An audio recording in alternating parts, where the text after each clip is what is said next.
함께 기도하겠습니다. 사랑의 주님, 감사합니다. 새 한 주를 시작하는 우리 사랑하는 성도들의 복된 월요일을 축복합니다. 오늘도 힘차게 이 하루 시작하게 도와주시고 하나님 말씀 안에 세상을 살아갈 지혜를 배우며 또 생각하고 믿은 대로 실천할 줄 아는 용기 있는 그리스도인들로 살아가도록 인도하여 주옵소서. 예수님의 이름으로 기도드립니다. 아멘. 우리 찬송가 352장 찬양하시겠습니다.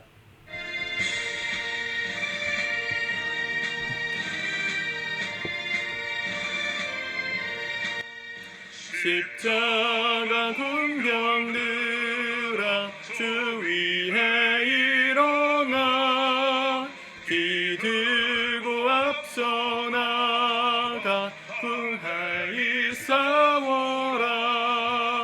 주께서 승전하고 영광을 얻도록 그 군대 거느리사 이기게 하시네.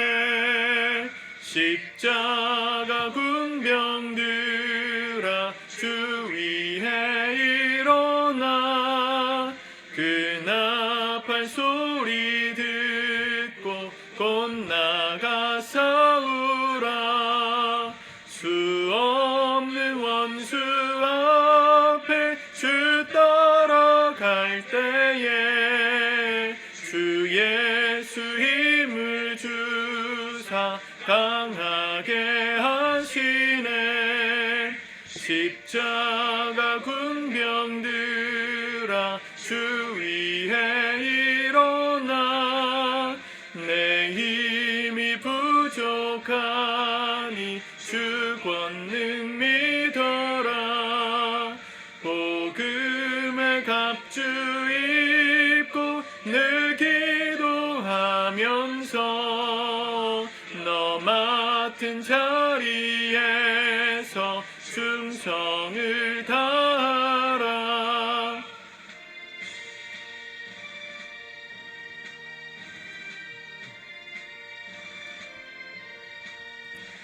십자가 군병들아 주 위에 일어나 이날에 접전하고 곧게 가 부르라. 승전한 군사들은 영생을 얻으며 영광의 주와 함께 왕노를 타리라. 아멘. 아멘.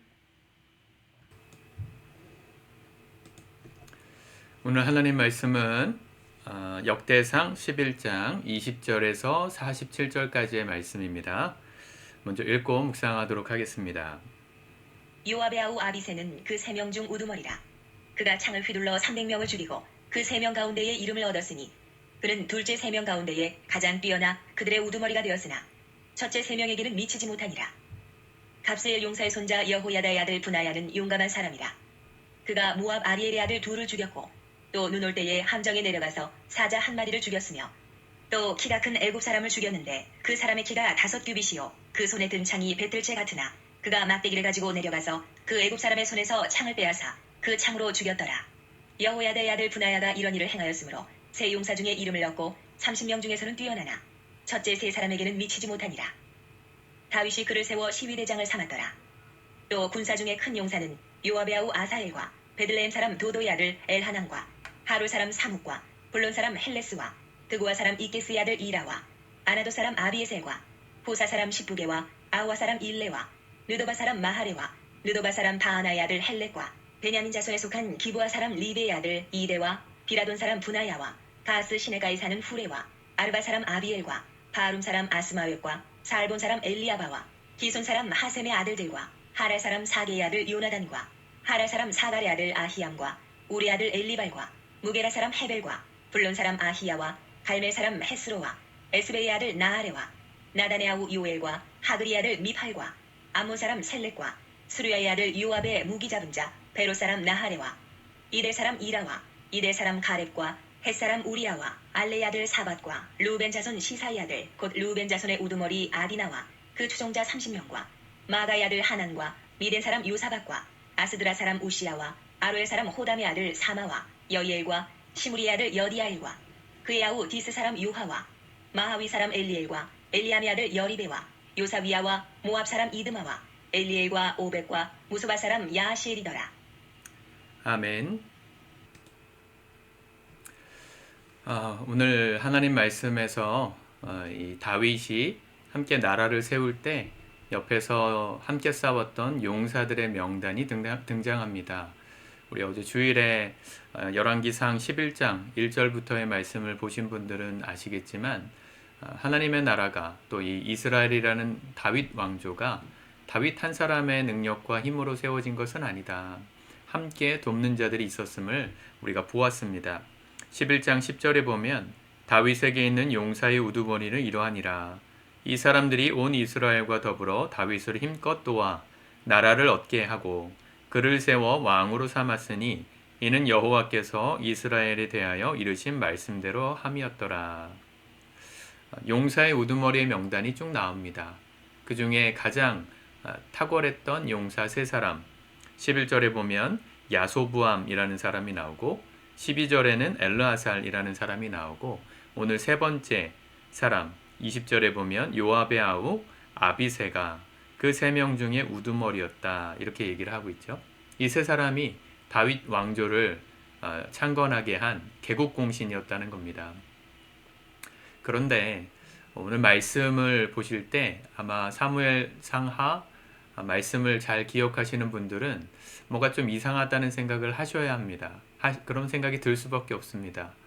왜냐하면 우리가 열왕기상 10장에서 사울의 가문이 망하고 하나님께 죄를 범함으로 망하고 그리고 다윗을 하나님이 새로운 왕조의 왕으로 세우셨는데 다윗이 그 활약하던 당시의 상세한 기록 사무엘 상의 마지막과 사무엘 하의 마지막에 보면 가장 측근으로 역할을 하던 사람이 누구냐면 요압이었어요.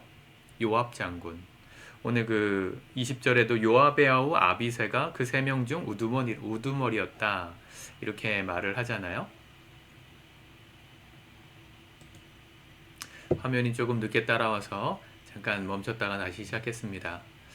사실은 요압이 다윗 왕조의 2인자였습니다. 그런데 왜 이 가장 탁월했던 3명의 명단에 요압이 아니라 그의 동생이었던 아비새의 이름이 들어갔을까요? 사실은 요압이 사울 왕조의 모든 것을 정리했던 사람이기도 합니다. 사울이 죽고 나서 그 마지막 후손이었었던 이스보셋을 등에 업고 사울 왕조의 1인자 역할을 했던 사람이 아브넬이라는 군대 장관이었습니다. 총사령관. 사울 정권의 총사령관이었는데 그를 제거했던 사람도 요압이에요. 그런데 왜 이 요압의 이름은 3명의 용사 이름에서 빠졌을까요? 일전에 사무엘 하 말씀을 잠깐 나눈 적이 있었지만 사실은 사울 가문의 이 이스보셋을 살려두고 사울의 그 정통성을 자기 손으로 무너뜨리지 않으려고 했던 다윗의 의도와는 다르게 요압이 술수를 써가지고 이 아브넬을 속여서 적진으로 불러들였다가 암살하는 그렇게 해서 아브넬을 제거했거든요. 당연히 이 아브넬을 제거했던 요압의 마음에는 다윗 왕조를 굳건하게 세우고자 했던 충심이 있었습니다. 그러나 그 아브넬이 죽었을 때 다윗은 그게 자기의 뜻과는 상관없는 일이다 하면서 아브넬을 위해서 장례식을 성대하게 치러주죠. 그 사무엘 하에 나오는데 그 장면을 볼 때 요압과 아비새가 굉장히 못마땅해합니다. 왜? 임금님의 왕국을 견고하게 하기 위해서 이렇게 충성스러운 목숨 걸고 이런 일을 한 우리를 칭찬하시지는 않고 그 적진의 장군이었던 아브넬을 위해서 성대한 장례식까지 치르시면서 왜 눈물을 흘리십니까? 그때 다윗이 말해요. 내 뜻과는 전혀 상관없는 일을 한 것이다 하면서 이 요압의 가문을 저주하죠. 내 가문의 모든 후손이 장애인이 되고 문둥이가 되고 그렇게 집안이 망하게 될 거라는 저주까지 했습니다. 다윗이 왜 그랬을까? 여러분, 하나님의 일은 하나님이 하시는 겁니다. 아무리 방향성이 맞아도요, 하나님의 타이밍에 이루어져야 아름다운 겁니다. 사울의 남은 잔재 세력, 아브넬을 비롯한 남은 잔재 세력은요, 다윗의 가문이 이미 흥왕하고 있었기 때문에 자연스럽게 정리가 되고 전국을 통일할 상황이 자연스럽게 오고 있었습니다. 그러나 그 타이밍을 피를 묻히면서 굳이 했다는 거죠. 다윗의 손에 굳이 사울이라는 정통성 있는 왕의 가문의 피를 흘리면서까지 그렇게 찬탈하는 것은 다윗의 뜻도 아니고 하나님의 뜻도 아니었다는 것을 다윗이 알고 있었던 거예요. 그래서 요압을 저주한 결과로 여기 역대상에서는 그의 이름이 세 명의 용사 중에 들지 못한 겁니다. 사실은 요압이 아브넬을 죽였던 이유는 다윗 가문, 다윗 왕조를 위한 충성스러운 마음도 있었지만 실제의 이유는 다른 데 있었어요. 오늘 말씀에 나오는 것 같은데 안 나오나요? 그가 아브넬을 죽였던 이유는 뭐냐면 여기는 안 나오네요. 오늘 읽은 말씀에는 안 나오는군요. 이 아브넬을 죽였던 요압의 진심은 뭐였냐면 자기의 동생 26절에 보면 요압의 아우 아사헬이라는 사람이 나오잖아요. 이 아사헬을 아브넬이 죽였어요. 아브넬이 이 아사헬 요압의 동생을 죽인 것에 대한 원한을 품고 복수를 한 것이었지 다윗 왕조를 위해서 했던 것은 1차적인 목적이 아니었다는 거죠. 인간적인 복수심 때문에 이 요압이 하나님의 대사를 그르쳤기 때문에 그의 이름은 빠진 겁니다. 아무리 좋은 열심도 하나님의 뜻과 반하면 좋은 열심이 되지 않습니다. 그래서 우리는 날마다 점검해야 합니다. 이게 진짜 하나님이 원하시는 뜻일까? 아니면 내가 원하는 뜻을 하나님의 뜻으로 둔갑한 것일까? 점검하면서 겸손히 신중하게 행동하고 실천하며 살아야 되는 겁니다. 이 세 사람의 이름, 세 용사의 이름과 더불어서 수많은 사람들의 이름들이 쭉 26절 이후에 쭉 나오죠. 성경에 기록된 사람들도 있겠지만 이야기가 그냥 지나가는 사람도 있어요. 특별히 우리가 잘 아는 인물 41절에 보면 햇사람 우리야라는 사람이 다윗의 용사의 이름 중에 한 사람으로 등장하죠. 하나님의 왕국, 하나님의 나라가 세워지는 데 있어서 수많은 동역자가 있었지만 그 중에 다윗에게 있어서 가장 부끄러운 사람 누굽니까? 햇사람 우리야였잖아요. 왜 부끄럽죠? 그 우리야의 아내였던 밧세바를 다윗이 아내로 맞아들이려고 이 술수를 써가지고 우리야를 전쟁터에서 죽게 만들고 그 밧세바를 취했지 않습니까?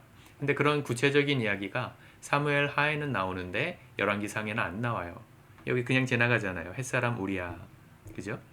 그때도 말씀드렸지만 다윗의 이 정통성 있는 역사를 나라를 재건하는 이스라엘의 후손들이 정통성 있는 역사로 삼아야 되는 것이었기 때문에 다윗의 실수와 허물은 일부러 기록하지 않은 겁니다. 이걸 가지고 여러 가지 해석을 할 수 있지만 우리가 인생을 좀 잘 살아야 합니다. 부끄러운 과거, 나의 연약함, 성경은 그걸 숨기지 않아요. 1차적으로. 그리고 그 모든 부끄러운 과거가 우리 안에 사실은 아픈 상처로 남아 있어야 인생은 겸손해지는 겁니다. 그런데 복음의 놀라운 능력은 뭘까요? 다윗은 하나님 앞에 그 죄를 회개했어요. 죄를 뒤집어 쓰고 그 죄값을 치렀죠.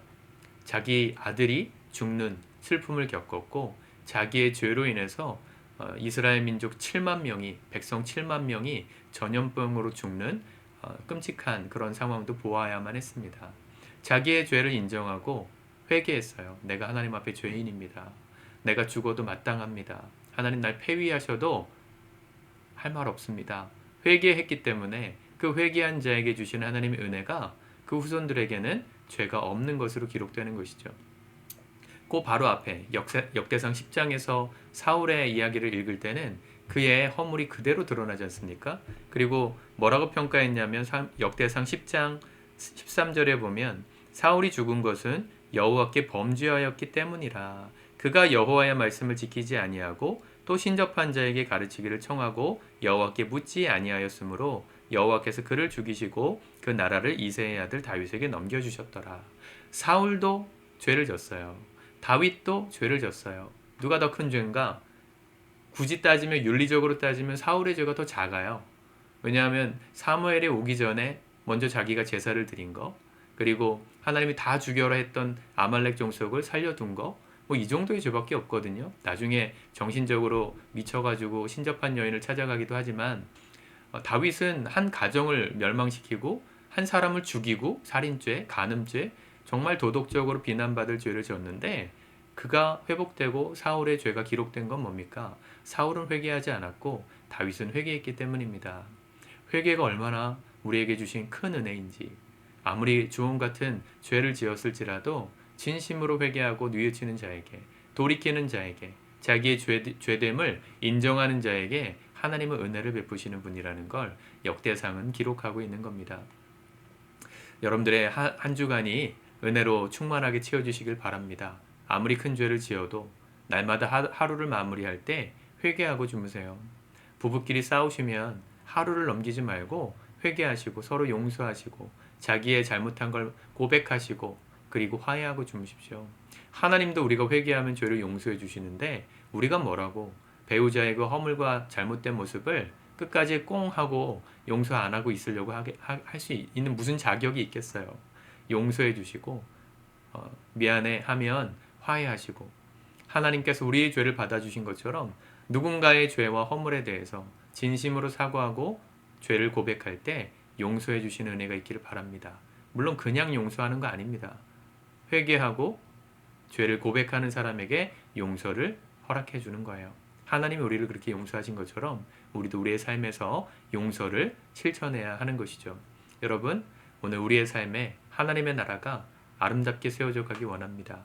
특별히 6월달 우리 창립주간이 있는 다시본 교회 11주년 창립주간이 있는 이때 우리 교회를 함께 세워가는 믿음의 용사들이 저와 여러분들이 되었으면 좋겠습니다. 한 사람이 잘해서 교회가 아름답게 서는 거 아닙니다. 우리 모두가 하나님 앞에 충성스럽게 우리에게 주신 달란트를 따라 자기의 영역에서 섬길 때 하나님 나라가 완성되는 것이고요.